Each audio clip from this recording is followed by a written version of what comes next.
You are listening to Alex Nanlohi Podcast, to know the Lord and to make Him known.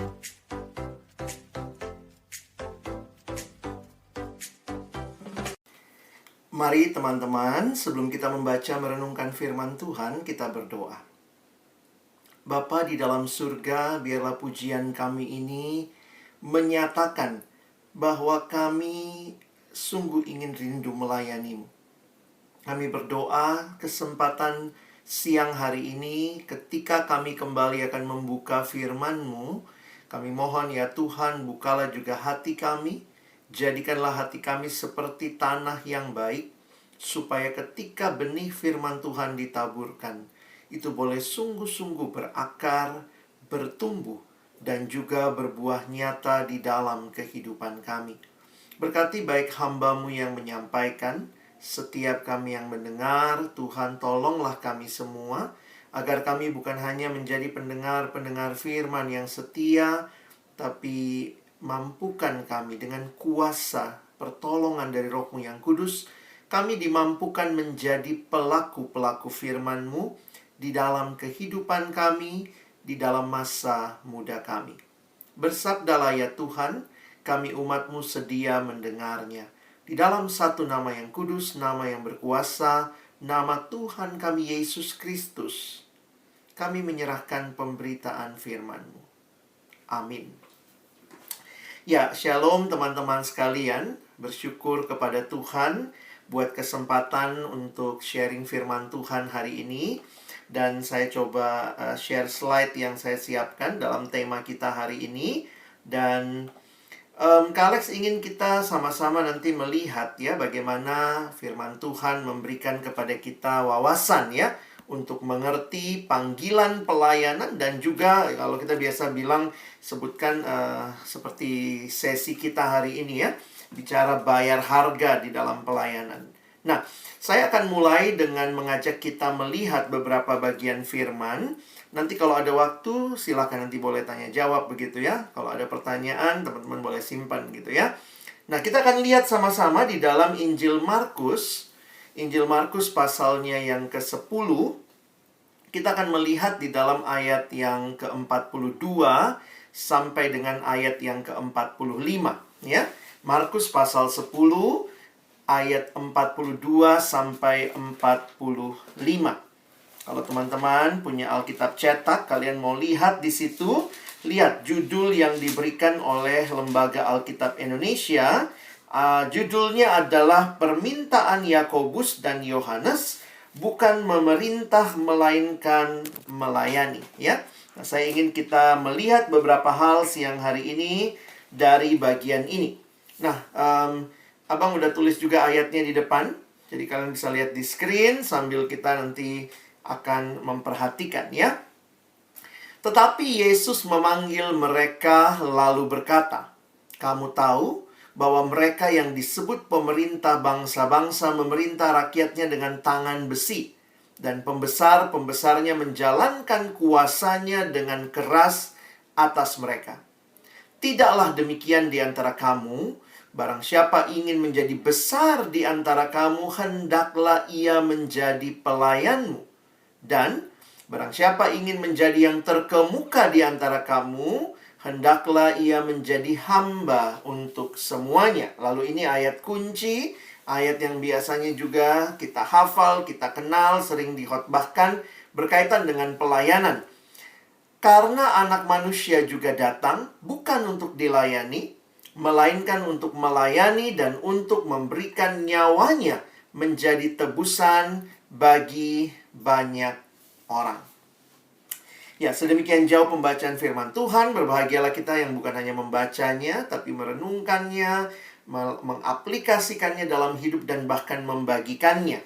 Nah, teman-teman yang dikasihi dalam Tuhan Yesus Kristus, apa sebenarnya yang terjadi sampai Yesus memberikan pengajaran ini? Nah, itu yang perlu kita perhatikan ya.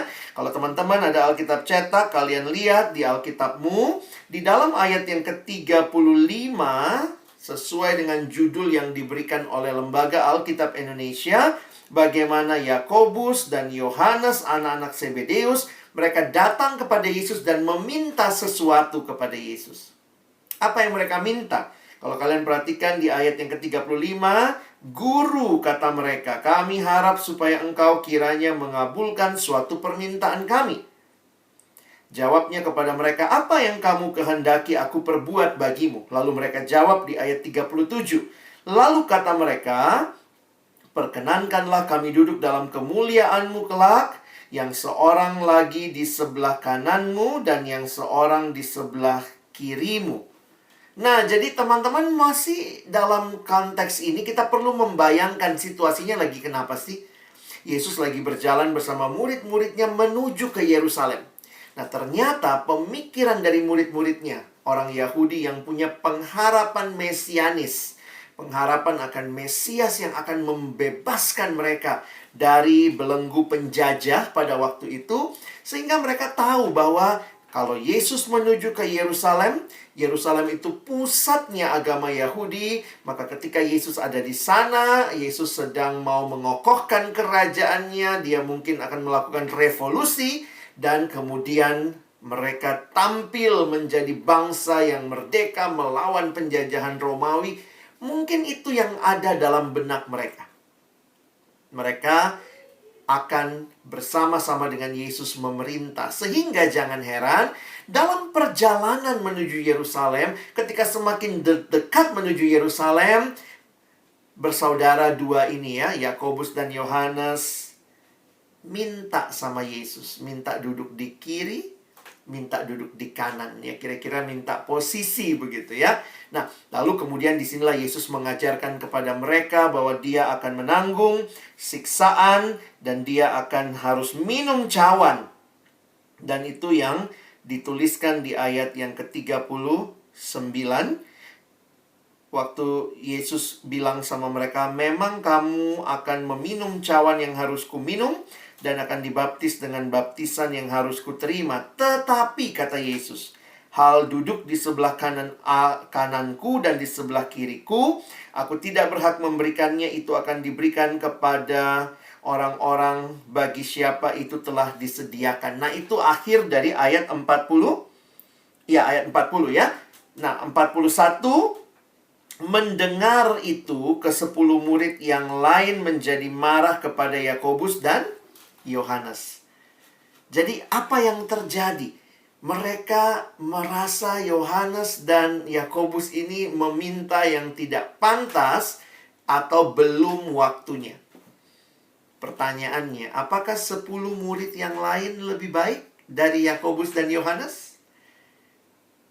Nah, kalau teman-teman nanti memperhatikan dari jawaban Yesus di ayat 42 sampai 45 bacaan kita tadi, saya menyimpulkan ternyata 10 murid yang lain bukannya lebih baik dari Yakobus dan Yohanes ya, nampaknya sama saja. Dari mana Bang kesimpulannya seperti itu? Karena perhatikan ayat 42, Yesus memanggil mereka. Kira-kira merekanya apakah cuma Yakobus dan Yohanes yang Yesus tegur?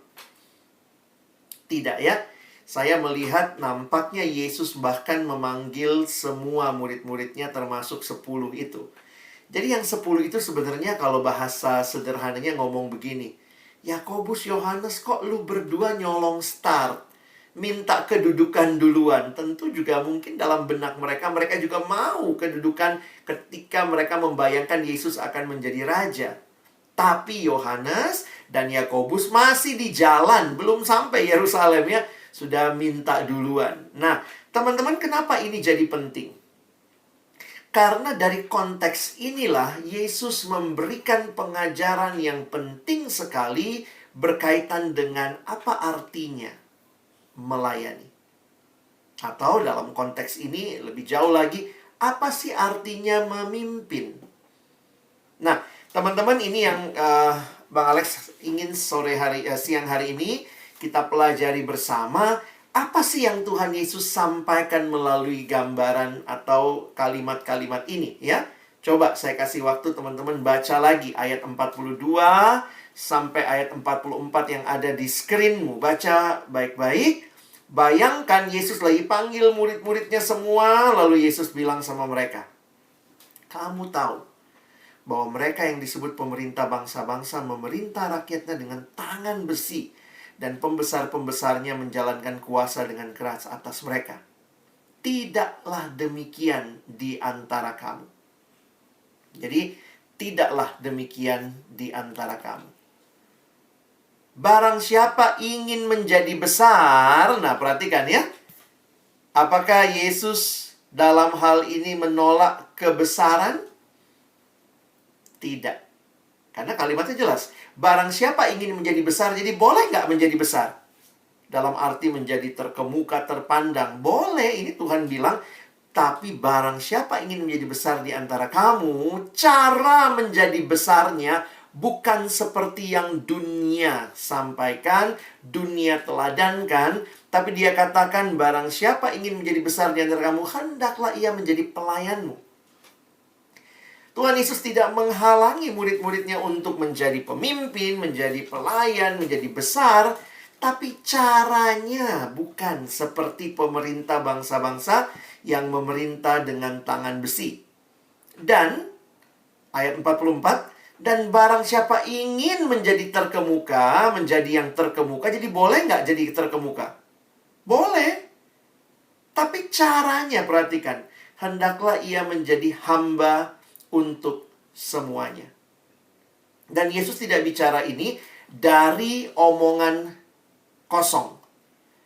Yesus tidak bicara, ayo kamu jadi hamba lah, kamu harusnya menjadi pelayan bagi sesamamu. Tetapi dia berbicara dengan tindakan yang nyata. Dan itulah yang kita baca di ayat 45. Karena anak manusia juga datang. Bukan untuk dilayani, melainkan untuk melayani dan untuk memberikan nyawanya menjadi tebusan bagi banyak orang. Teman-teman ingin melayani Tuhan? Lihat kalimat Yesus ini, renungkan baik-baik. Bagi banyak orang, pelayanan seringkali dianggap hanya status. Pelayanan seringkali hanya dianggap jabatan. Pelayanan selalu dipikirkan, saya dapat apa dari pelayanan ini. Tapi kalau perhatikan di ayat 45 ini, kalimat Tuhan Yesus, teladan yang dia berikan, bahwa dia datang bukan untuk dilayani, melainkan untuk melayani, dan bahkan untuk memberikan nyawanya menjadi tebusan bagi banyak orang. Mungkin banyak orang yang mau jadi pemimpin, jadi orang-orang yang terpandang, supaya banyak yang melayani mereka. Seperti kalau lihat raja di dunia, wow, semua jadi dayang-dayangnya. Bukan demikian pelayanan Kristen. Kalau kalian jadi pengurus, maka bukan berapa anak buah yang kamu punya. No. Sebenarnya setiap kali menghayati ini jadi sadar betul ya. Pelayan itu artinya menghamba. Bukannya minta dilayani, tapi dia yang melayani. Dan perhatikan kalimat selanjutnya. Ketika banyak orang mau melayani untuk dapat sesuatu, dapat jabatan, bahkan ada yang sampai mau dapat uang dari pelayanan.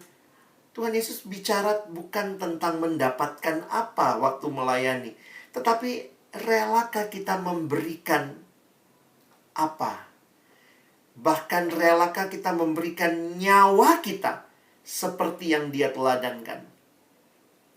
Teman-teman, bagi saya ini menjungkir balikkan pemahaman tentang pelayanan yang mungkin selama ini kita lihat di dalam dunia yang sudah jatuh dalam dosa ini.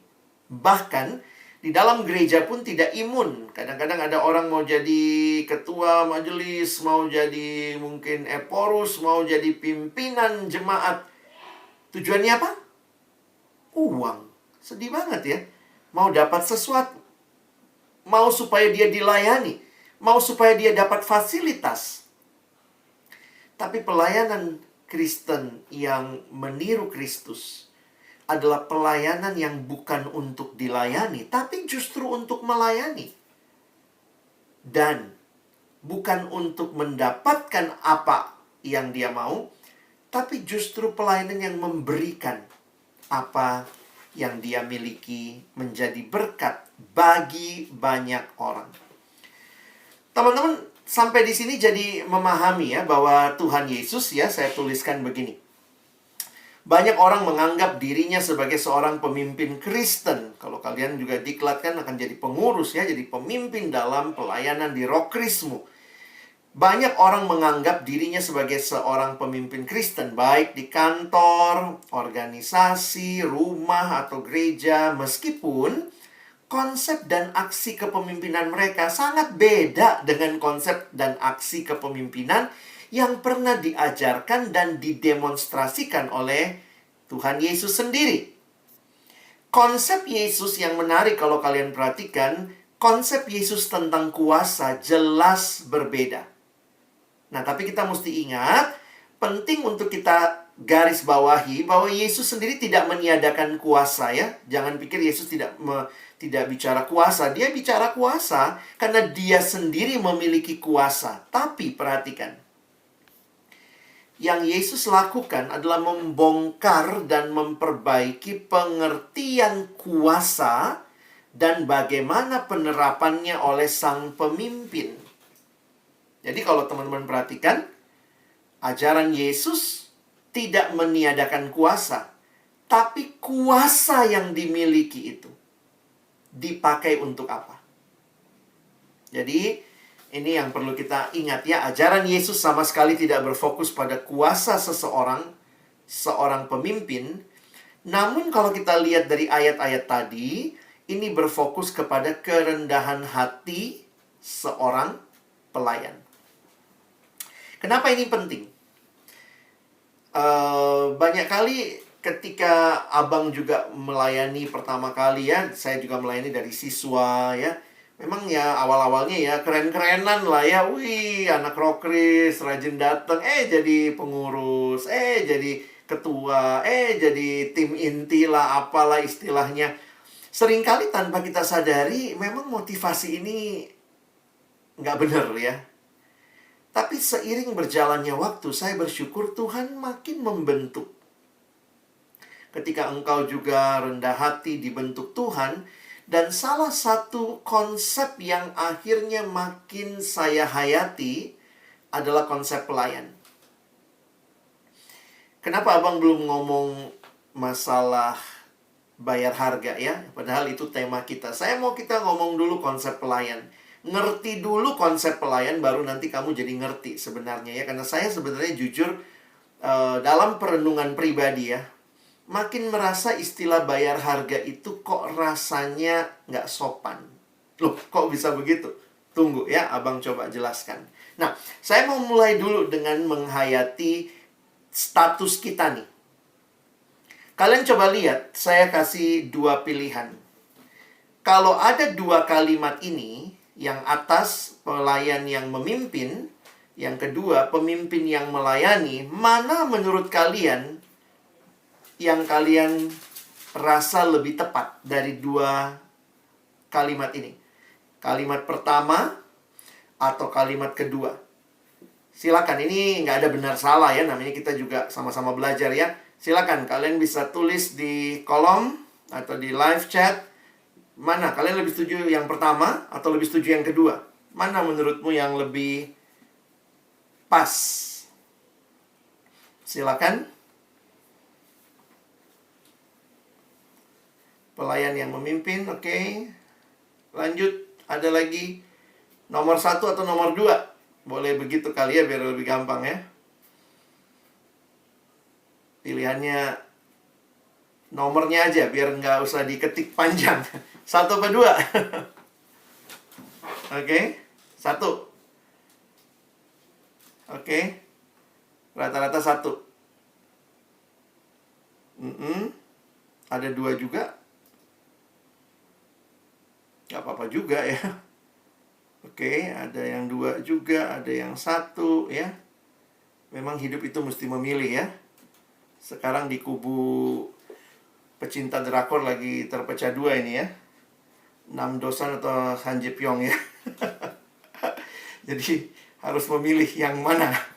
Oke, yang kedua, pemimpin yang melayani. Ada lagi? Oke. Baik. Saya coba jelaskan konsepnya, karena menurut saya begini ya. Saya coba jelasin konsepnya supaya teman-teman bisa memahami tema hari ini. Ya. Nah, sebenarnya kalau kita perhatikan, ini dua hal yang juga sebenarnya nggak usah dipertentangkan ya.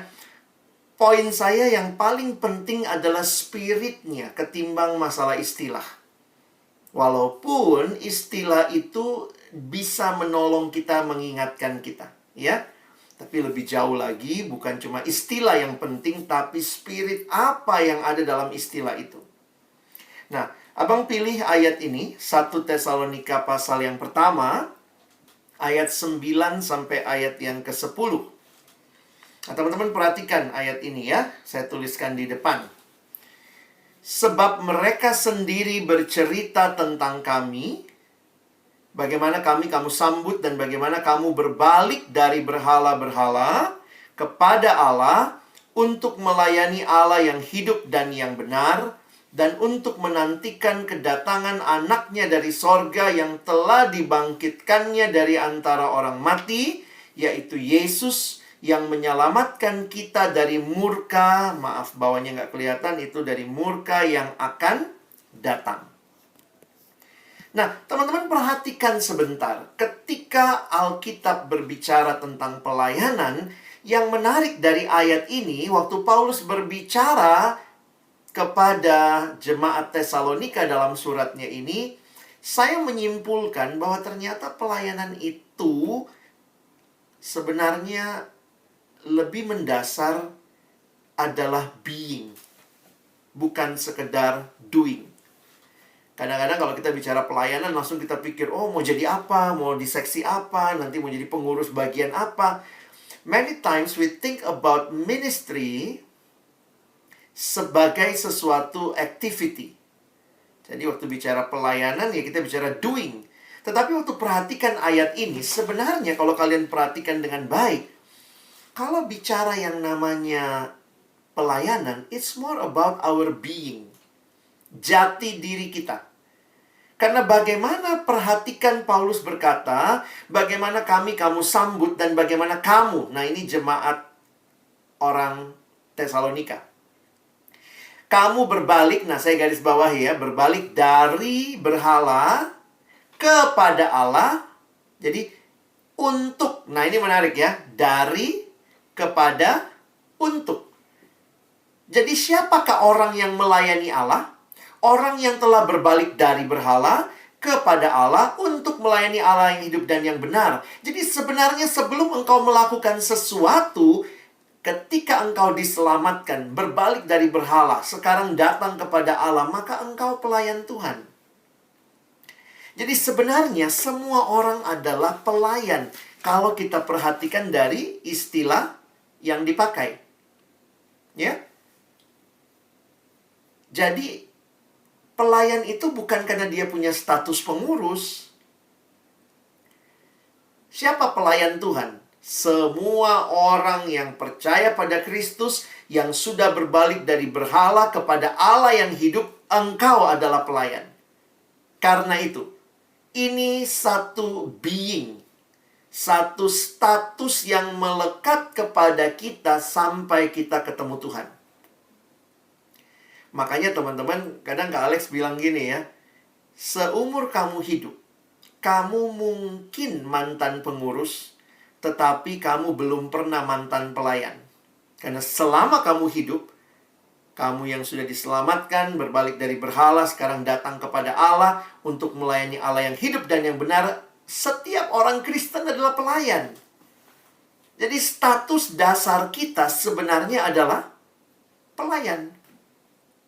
Pelayanan bukan bicara melakukan apa, tapi pelayanan berbicara apa yang terjadi pada dirimu yang dulunya menyembah berhala, berkubang di dalam dosa. Sekarang kita telah diselamatkan dan kita adalah orang-orang yang melayani Allah yang hidup dan benar. Wah, ini kalau mengerti ini dengan dalam ini luar biasa teman-teman ya. Sekali lagi, kamu mungkin mantan pengurus. Tapi seumur hidupmu, selama kamu masih hidup, kalau kamu orang percaya, berarti kamu adalah pelayan Tuhan. Itu status yang melekat pada kita. Karena itu, saya seringkali bilang gini ya, nggak usahlah gumulkan pelayanan. Karena itu melekat sama dirimu. Ya, kadang-kadang orang Kristen suka bingung gitu ya.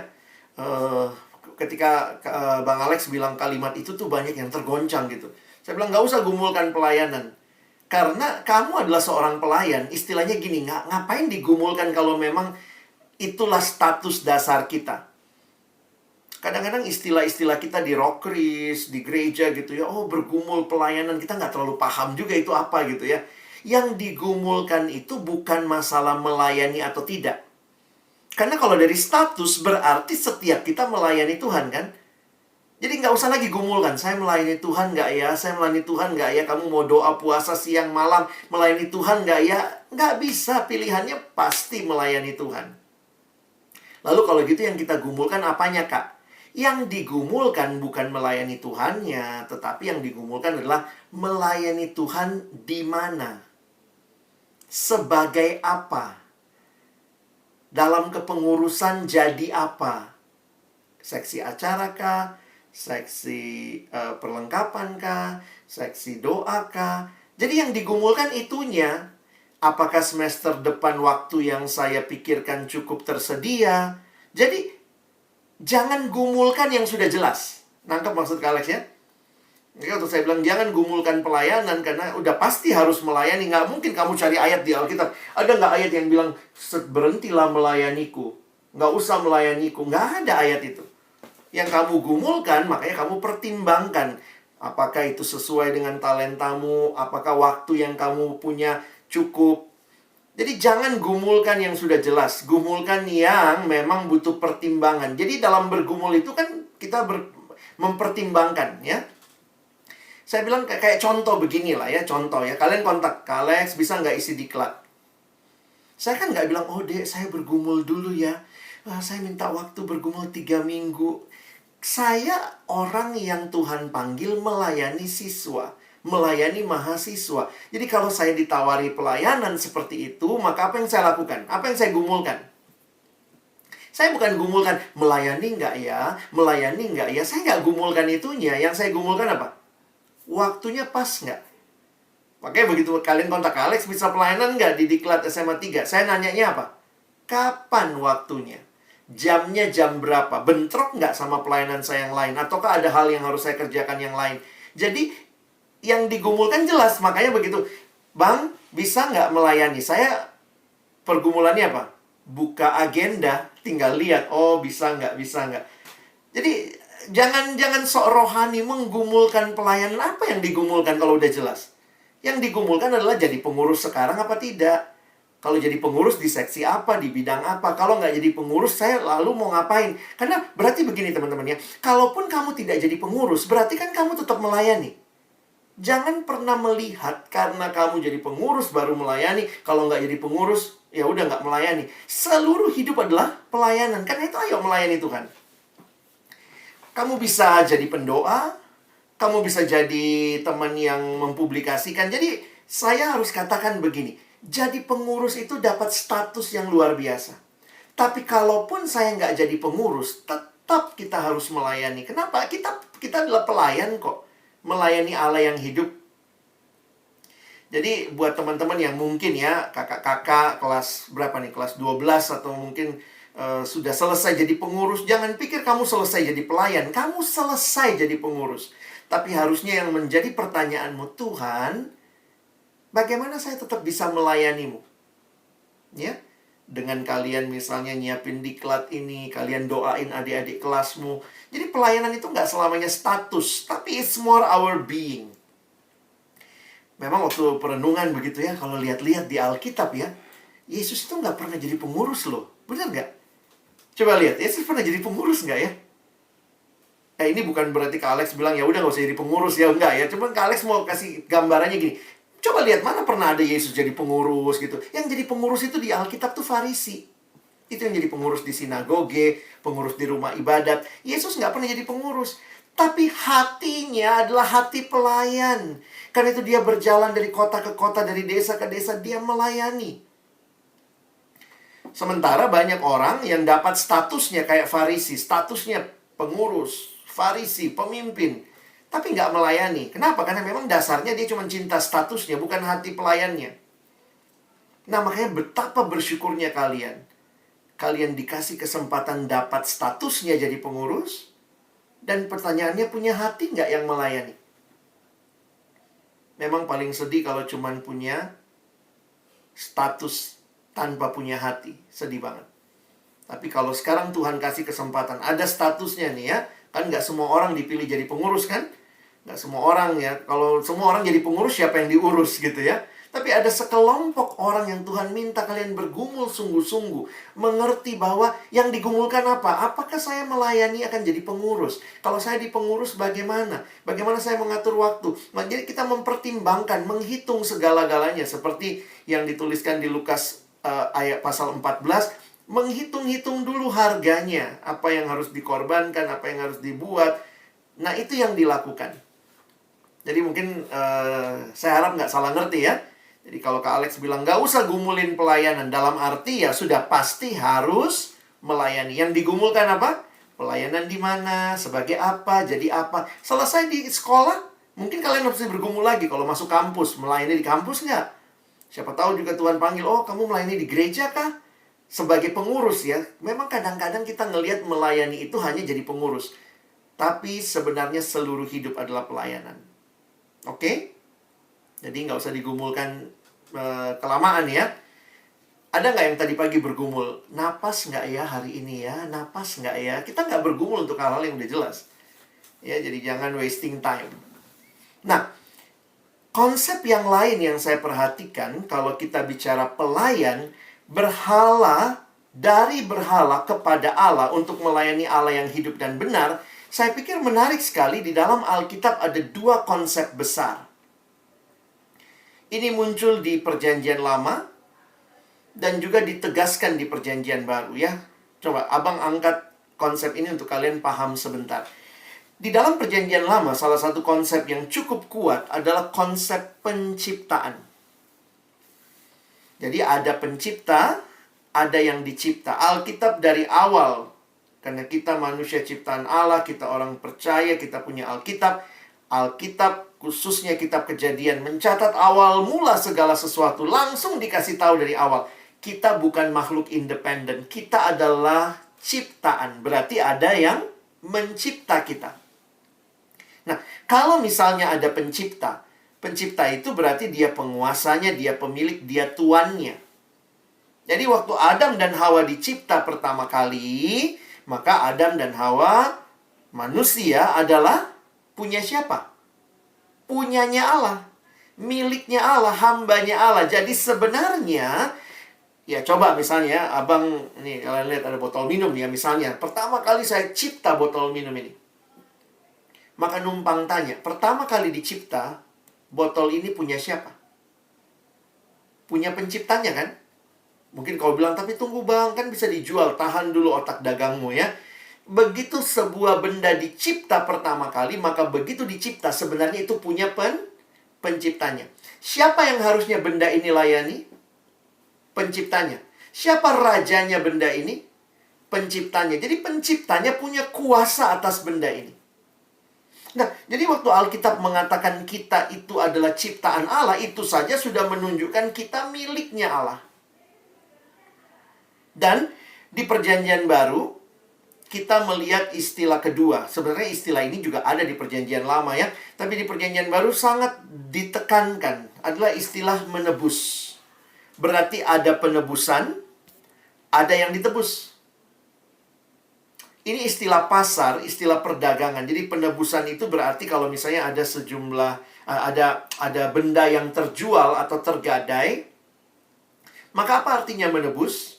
Dibayarkanlah sejumlah uang atau ditukar sama barang supaya benda yang tergadai itu ditebus supaya apa? Kembali jadi milik penebusnya. Wow, bagi saya ini konsep yang menarik karena di dalam Alkitab dikatakan kita ciptaan Allah, sebenarnya kita sudah milik Allah. Yang kedua, kita ditebus oleh Yesus. Berarti sekarang kita miliknya Yesus, hidup yang sudah ditebus adalah miliknya Yesus. Ditegaskan lagi di dalam ayat tadi, kita datang dari berhala kepada Allah. Sekarang kita melayani Allah yang hidup dan benar. Sekarang abang mau tanya, kalau semua yang kita miliki dari penciptaan adalah punyanya Tuhan, Kalau semua yang kita miliki dari penebusan ditebus oleh Kristus adalah miliknya, sebenarnya tepat nggak sih kalau kita bicara melayani terus bilang bayar harga? Coba pikir-pikir. Karena dalam konsep bayar harga seolah-olah ada yang ngutang sama kita. Ya, jadi kayaknya Tuhan ngutang sama kita. Terus nih Tuhan gue bayar nih. Nih aku kan udah mau melayanimu nih. Aku udah berkorban loh. Jadi kalau kamu menempatkan pengorbananmu sebagai bayar harga seolah-olah Tuhan ngutang sama kamu, saya kok ngelihatnya nggak pas dengan Alkitab ya. Nangkap maksud abang? Konsep bayar harga kiranya tidak disalah mengerti seolah-olah Tuhan yang ngutang sama kita. Nah ini kita bayar nih. Ya. Tapi sebenarnya kita yang ngutang sama Tuhan. Karena seluruh hidup kita tuh punya Tuhan. Cobalah ya, kamu misalnya masih SMA kan, semua yang kamu miliki di rumah itu punya siapa? Jujur. Itu punya papa mama kan? Kalau kemudian kamu bangun pagi, kamu kan di rumah dikasih kamar mungkin. Kamu bangun pagi, kamu nyapu kamarmu, kamu pel kamarmu, kamu bayar harga. Saya pikir kalau kamu ngerti itu, justru kamu udah dikasih kesempatan tinggal. Papa mama nggak minta kwitansi, nggak kasih bill sama kamu, harus bayar. Jadi sebenarnya kalau kamu berjuang belajar mati-matian, berikan nilai yang terbaik, kamu rajin di rumah, bantu papa mama, itu bukan bayar harga kan? Itu sudah selayaknya. Itu sudah sepantasnya. Kalau kamu sudah dicipta oleh Allah, layani Allah. Kalau kamu ditebus oleh Yesus, layani Yesus. Seluruh hidup kita punya Dia kok. Jadi sebenarnya Tuhan tidak sedang berhutang apa-apa sama kita sehingga kita harus bayar harga. Kita yang ngutang sama Tuhan karena the whole of our life itu punyanya Dia. Jadi jangan pernah merasa kita berjasa hanya dengan, oh saya jadi pengurus, saya berkorban, saya kemudian melayani, saya luar biasa pengorbanannya. Lalu kemudian Tuhan, lihat nih pengorbananku. Tuhan akan bilang gitu, please deh. Semua yang kamu punya itu dari aku kok. Jangan merasa sombong. Makanya kenapa abang jelasin ini ya? Karena banyak orang menempatkan bayar harga itu bisa jadi kesombongan buat dirinya. Tapi kalau kamu sadar betul status dasarmu pelayan, status dasarmu itu pelayan. Status dasarku itu pelayan. Berarti semua yang kita miliki bukan punya kita. Dan sekarang Tuhan panggil kita, yuk saya kasih kesempatan kamu mungkin secara kepengurusan jadi pelayan. Jangan bilang bayar harga, itu mah sudah sepantasnya. Bahkan kita harus punya semangat giving our best. Dan mungkin untuk giving our best, kita sacrifice more. Kita mungkin punya waktu lebih panjang untuk menyiapkan. Itu bukan dalam kaitan hutang berhutang. Itu dalam kaitan kamu telah diberikan luar biasa. Ditebus, dicipta. Now it's your turn to give back to God with your whole heart, dengan seluruh hatimu. Makanya abang pikir jangan salah ngerti ya. Saya bukan mengatakan sekali lagi nggak boleh bayar harga, nggak begitu. Tapi saya mau pakai begini. Kalaupun kalian menggunakan istilah bayar harga, tempatkan itu dalam kerangka kamu adalah pelayan. Karena kalau kamu tempatkan itu dalam kerangka Tuhan, saya udah berkorban nih. Tuhan, saya udah berkorban nih. Lama-lama kita hitung-hitungan, lalu kita mulai sombong sama Tuhan. Dan kalau kita udah mulai sombong, bisa jadi kita sombong sama teman kita. Oh, bayangkan kalau nggak ada saya, nggak jalan Roh Kris ini. Please. Wow. Dengan kata lain, kita juga mau bilang sama Tuhan, Tuhan, tuh kan, jalan semua kan ada saya nih. Kalau begitu, we miss the point of serving Him. Makanya kalau kalimatnya, balik lagi ke kalimat tadi ya. Mana yang lebih tepat ya? Saya akhirnya melihat konsep Alkitabiah sebenarnya yang pertama ya. Kita itu pelayan. Kita tuh sama-sama pelayan. Lalu kita pelayan ini dari banyak pelayan. Beberapa pelayan Tuhan angkat jadi Pemimpin, ini dalam kaitan organisasi Rokris ya. Kan pelayan itu siapa? Semua jemaat pelayan, semua yang Kristen pelayan. Tapi kan nggak semua pengurus Rokris. Jadi, miliki hati hamba, saya ini hamba, saya ini pelayan, lalu diangkat jadi pemimpin. Jadi bukannya begini, saya ini pemimpin. Saya pemimpin lalu saya turun melayani, sehingga you have to thank me. Nih, saya nih pemimpin. Nah, ini abang tulis begini ya. Pemimpin pelayan, servant leader, bukanlah pemimpin yang melayani, namun pelayan yang memimpin. Karena konsep kalau dia pemimpin yang melayani, dia bisa bilang begini, tuh kan, saya harusnya pemimpin, tapi lihat nih, saya berkorban. Lama-lama jadi sombong. Ini kalimatnya. Ia bukanlah seorang pemimpin yang lalu sok-sok rela merendahkan diri untuk melayani orang lain. Namun, ia pertama-tama seorang pelayan. Dia tahu diri. Dia seorang hamba Allah, lalu terpanggil untuk memimpin. Wah, ini beda sekali, teman-teman. Kalau kamu yang pertama, bisa jadi kamu merasa bayar harga, lalu merasa Tuhan harus say thank you sama kamu yang sudah bayar harga. Tapi kalau kamu sadar kamu cuma hamba, Tuhan kasih kesempatan memimpin, maka kiranya selalu dengan kerendahan hati. Dan bukan ogah-ogahan, bukan males-malesan, tapi giving our best, even to the point of our sacrifice. More and more to give our best to God. Jadi, saya harap kita ngerti ya. Sekali lagi, hari ini teman-teman belajar seperti kalimat firman Tuhan di Galatia ya. Saudara-saudara, memang kamu telah dipanggil untuk merdeka, tetapi janganlah kamu pergunakan kemerdekaan itu sebagai kesempatan untuk kehidupan dalam dosa. Melainkan, nah ini menarik ya, Alkitabiah nih. Melainkan layanilah seorang akan yang lain oleh kasih.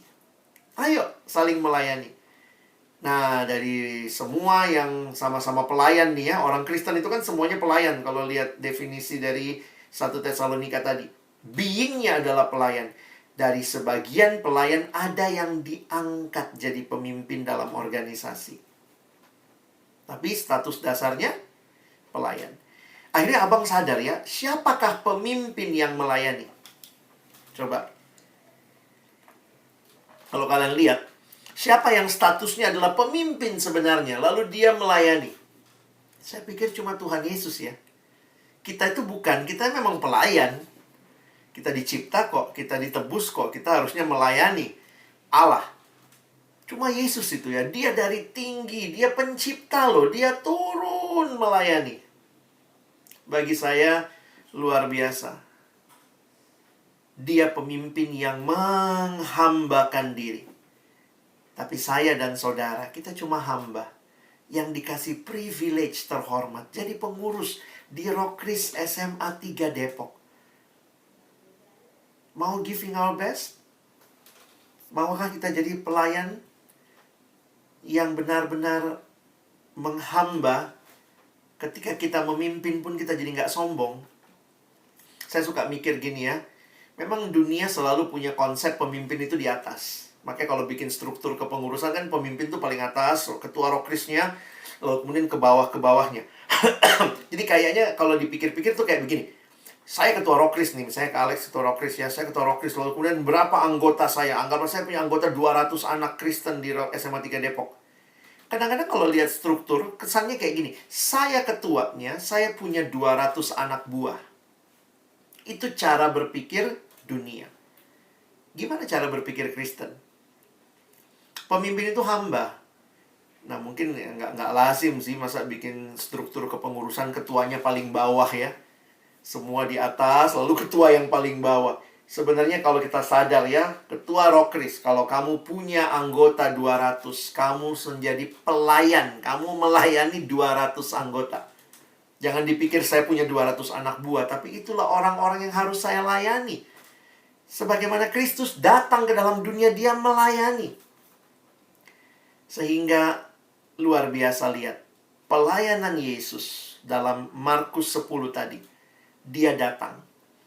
Dan dia bukan hanya datang untuk kunjungan kerja.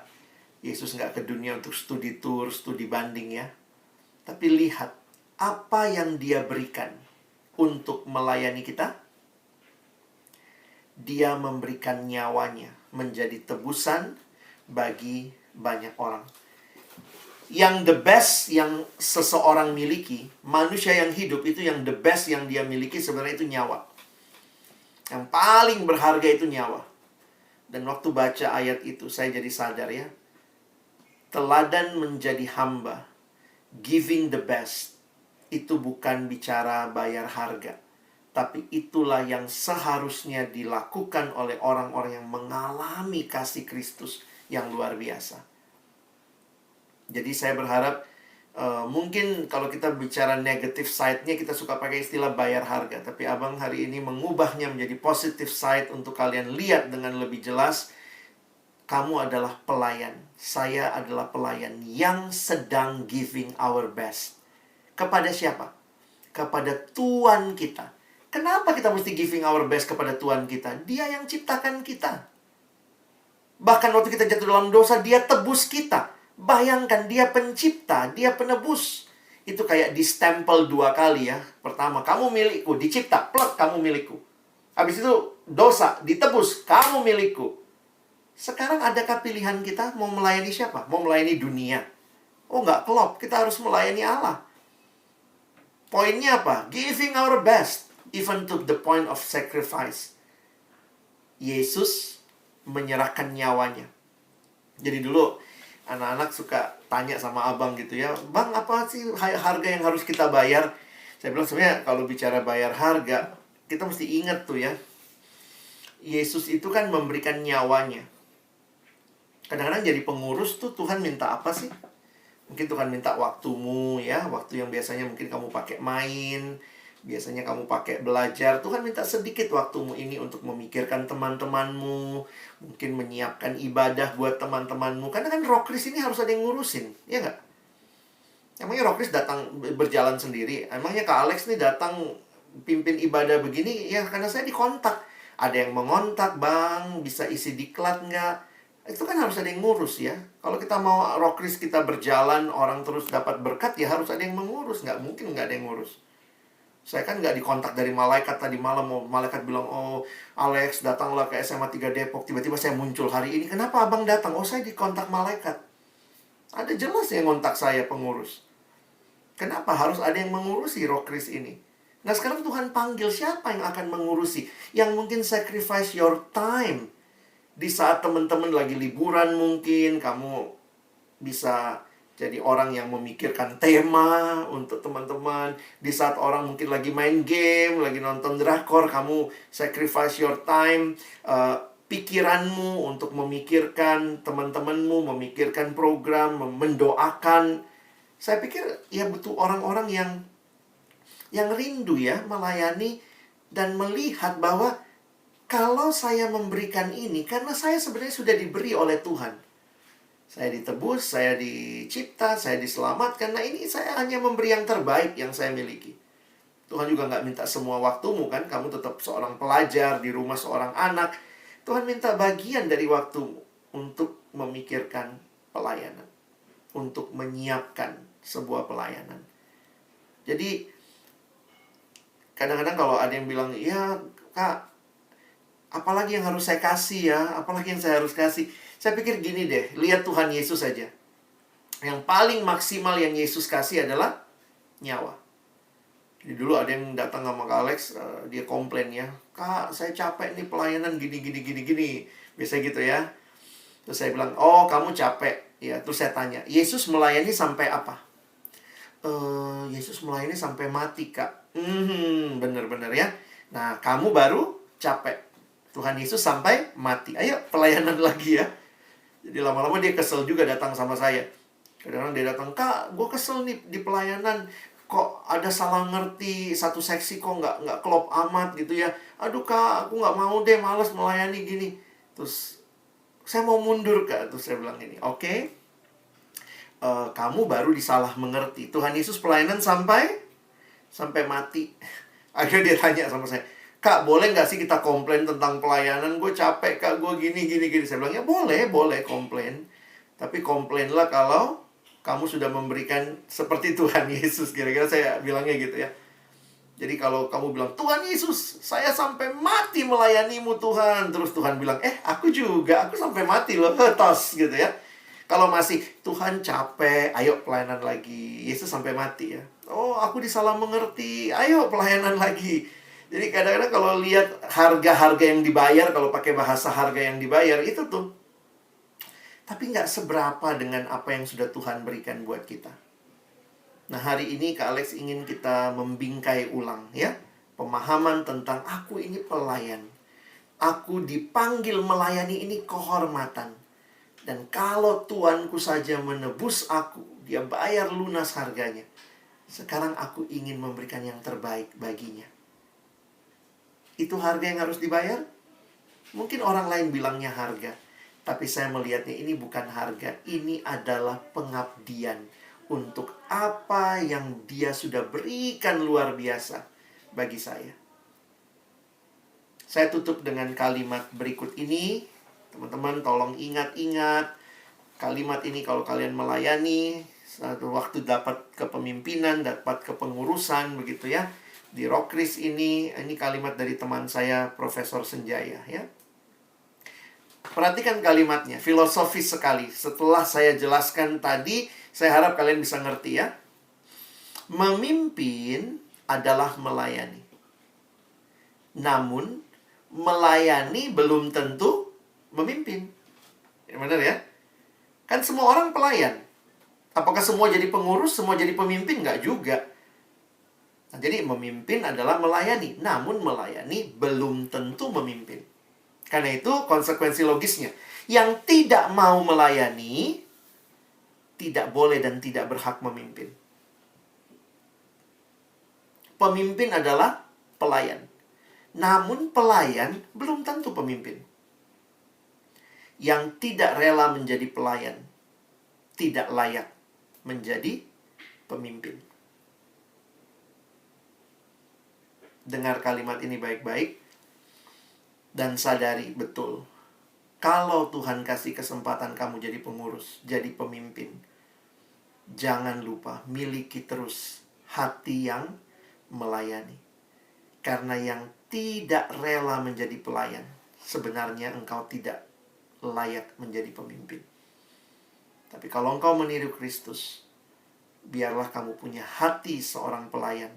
Sehingga setinggi apapun jabatanmu di dunia ini, tetap hatimu adalah memberikan yang terbaik buat Tuhan dan bagi orang lain. Selamat bergumul, selamat mengabdi kepada Tuhan, memberikan the best. Kalau kamu mau sebut itu bayar harga, ingat, Tuhan tidak sedang hutang. Tapi kamu sedang memberikan, meresponi apa yang sudah Tuhan berikan. Amin. Mari kita berdoa. Hari ini kami bersyukur boleh belajar tentang pelayanan. Dan kiranya hal ini membingkai pemahaman kami, membingkai pemikiran kami, pelayanan kami untuk kedepannya di Rockris SMA 3 Depok. Terima kasih kesempatan ini Tuhan berikan. Murnikan terus motivasi kami untuk pada akhirnya kami bukan melayani supaya dipuji orang, dilihat orang. Kami bukan pelayanan supaya mendapatkan sesuatu.